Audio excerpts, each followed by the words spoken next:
Hello, నేను doctor Harish Tineti, maxillofacial surgeon, life coach and వేదశాస్త్ర path instructor. ఈరోజు మనం మాట్లాడుకుందాము ఒక ఇంపార్టెంట్ పవర్ ఆఫ్ మైండ్ గురించి. మైండ్కి నిజంగా పవర్ ఉంటుందా, ఆ పవర్ని మనం ఎలా తెచ్చుకోవచ్చు అన్నది.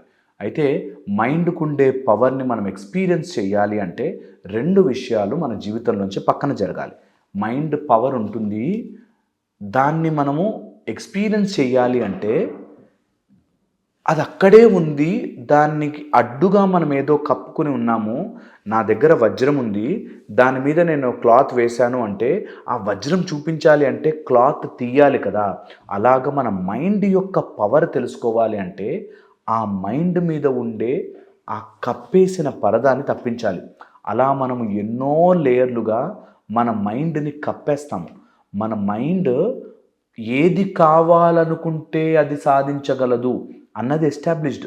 ఒక వ్యక్తి బై ప్రాక్టీస్ వాడి మైండ్ని ఒక ఫోకస్డ్గా లేజర్ షార్ప్గా పెడితే కూర్చుని ఇక్కడి నుంచి ఎన్నో వేల కిలోమీటర్లో ఉన్నా, లేకపోతే కనిపించని ఎలక్ట్రిసిటీ ఉన్నా, లేకపోతే తెలియని తరంగాలు ఉన్నా ఎలా అయితే కనిపెట్టాడో అలా మన మైండ్ తలుచుకుంటే చెయ్యగలదు.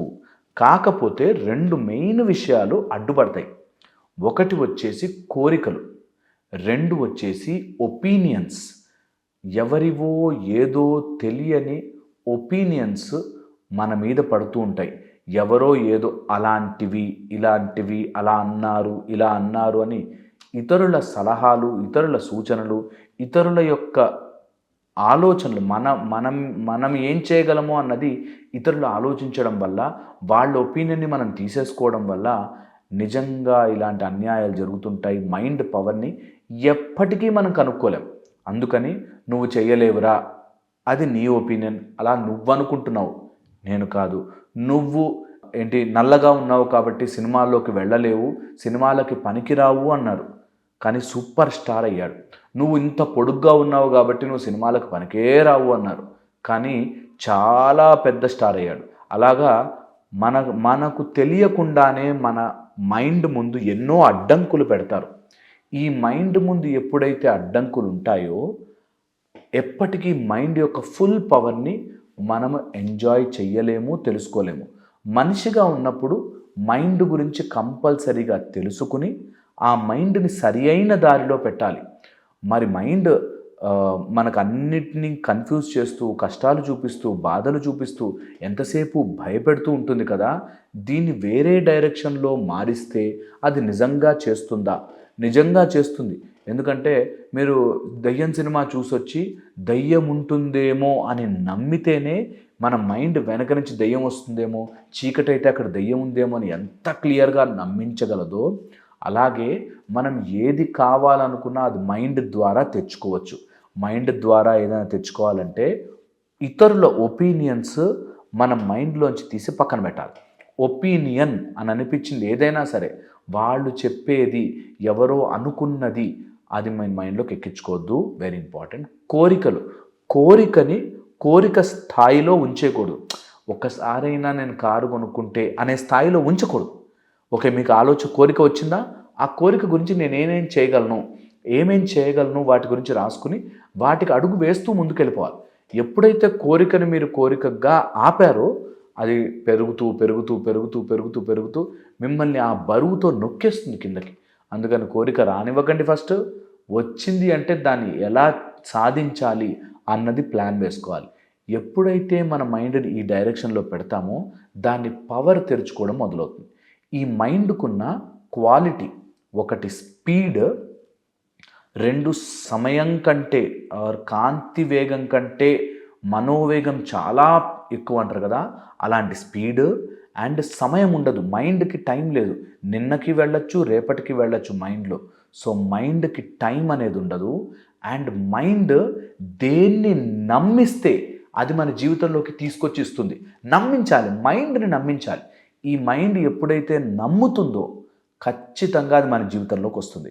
సో వెరీ ఇంపార్టెంట్, మైండ్ యొక్క క్వాలిటీస్ని అర్థం చేసుకోవాలి. మైండ్ క్వాలిటీ ఏంటి? స్పీడ్. మనోజవం మారుతతుల్య వేగం జితేంద్రియం బుద్ధిమతాం వరిష్టం అంటారు. అలా మానసిక స్పీడ్తో వెళ్తుంది కదా మైండ్. అలా హనుమంతుల వారు కూడా మానసిక స్పీడ్లో వెళ్తారంటారు. మనం ఎప్పుడైతే మైండ్ని ఆ స్పీడ్ని అర్థం చేసుకోగలమో, మైండ్ స్పీడ్ని మనం కంట్రోల్ చేయడం స్టార్ట్ చేస్తామో, మైండ్ యొక్క పవర్ పెరగడం స్టార్ట్ అవుతుంది. మైండ్ స్పీడ్గా వెళుతుంది కదా, దాన్ని పట్టి ఆపాలి. ఎప్పుడైతే ఇలా ఆపగలుగుతామో, ఆ స్పీడ్ యొక్క మైండ్ ఆగినప్పుడు లాట్ ఆఫ్ స్ట్రెంగ్త్ వస్తుంది. ఆ స్ట్రెంగ్త్తో మనం ఏది కావాలన్నా సాధించుకోవచ్చు. 1. సెకండ్ వచ్చేసి సమయములో పరుగులు తీయడం. ఈ సమయంలో పరుగులు తీయడము మనకి కావలసిన డైరెక్షన్లో పంపించాలి. అంటే మన మైండ్ వదిలేస్తే ఏవేవో ఆలోచిస్తుంది కదా, ఆ ఆలోచించకుండా పాస్ట్లో జరిగిన మంచి, ఫ్యూచర్లో కావాల్సిన మంచి, ఆ మంచిని అనుసంధానం చేసుకోగలిగితే, ఆ మంచి వైపుగానే మన మైండ్ని ఫోకస్డ్గా పెట్టగలిగితే అది మన జీవితంలోకి ఆవిష్కరింపబడుతుంది, అది మన జీవితంలోకి వస్తుంది. అందుకని స్పీడ్ని కంట్రోల్ చేయాలి అండ్ టైంని, పాస్ట్ అండ్ ఫ్యూచర్ టైంని మనకి కావాల్సిన టైంకి మైండ్ని పంపించాలి. ఎప్పుడైతే మన మైండ్ని కావాల్సిన సమయానికి పంపిస్తామో, అంటే రేపు ఎగ్జామ్ ఉంది, రేపు ఎగ్జామ్లో నేను ఎలా రాయబోతున్నాను, ఎంత బాగా రాయబోతున్నాను అని మెడిటేషన్లో కూర్చున్నప్పుడు ఎగ్జామ్లో జరుగుతున్న ప్రతిదీ ఎంత క్లియర్గా ఆలోచించుకుంటావు. అన్నీ నాకు తెలిసిన క్వశ్చన్స్ వచ్చాయి, నేను చాలా బాగా రాస్తున్నాను అని ఎంత క్లియర్గా, ఊరికే అనుకోవడం కాదు, క్లియర్గా ఆ టైంలోకి వెళ్ళినట్టుగా మీరు అనుభవిస్తే ఖచ్చితంగా మనసు అక్కడ జరిగినవన్నీ క్యాప్చర్ చేసుకుని రియల్ లైఫ్లోకి తీసుకొస్తుంది. ఓకే, అది ఒకటి.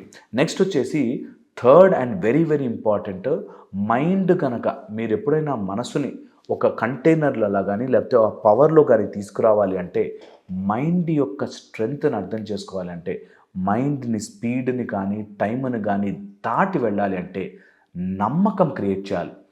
బిలీఫ్ ఎప్పుడైతే మనసు నమ్ముతుందో అయిపోతుంది.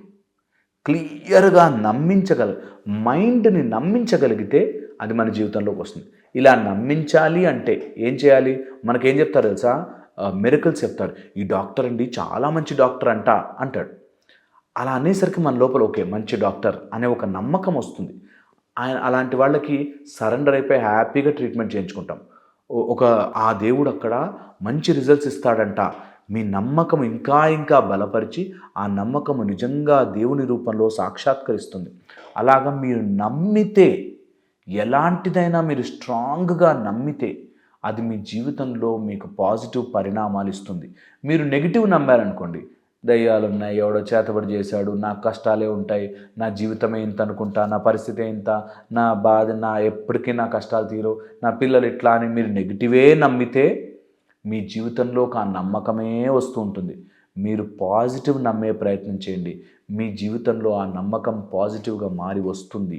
ఈ మూడింటిని కొద్దిసేపు అవగాహన చేసుకుంటే మైండ్ పరుగులు తీయడం ఆపుతుంది, పాస్ట్ అండ్ ఫ్యూచర్లోకి వెళ్ళడం ఆపుతుంది, అండ్ దాన్ని ఒక డైరెక్షన్లో, ఒక యాంగిలేషన్లో తీసుకురాగలిగితే అది క్లియర్గా మెరిసిపోతుంది.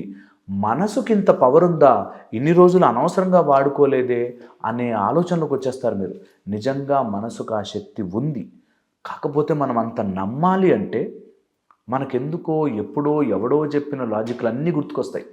ఆ పిచ్చి లాజిక్లు అన్నిటితో ఉన్న మనసుని, ఏంటి దీనికి ఒక రూపాయి పే చేయాల్సిన అవసరం లేదు, ఎవ్వరి మాటలు వినాల్సిన అవసరం లేదు, నీ లోపల నువ్వు కూర్చుని నీకు జరగాల్సిన పాజిటివిటీని ఊహించుకోవడమే. ఇంతకంటే ఈజీ మెథడ్ ఉంటుందా? ఆ పాజిటివిటీని 1 రోజు 2 రోజులు ఊహించుకుని 10 రోజులు బాధపడితే కాదు. ఇన్ని రోజులు మీరు ఎలా ఉన్నారో పక్కన పెట్టి ఈ రోజు నుంచి ఒక 6 నెలలు నేను కావాల్సింది మాత్రమే ఊహించుకుంటాను అని డెసిషన్ తీసుకోండి.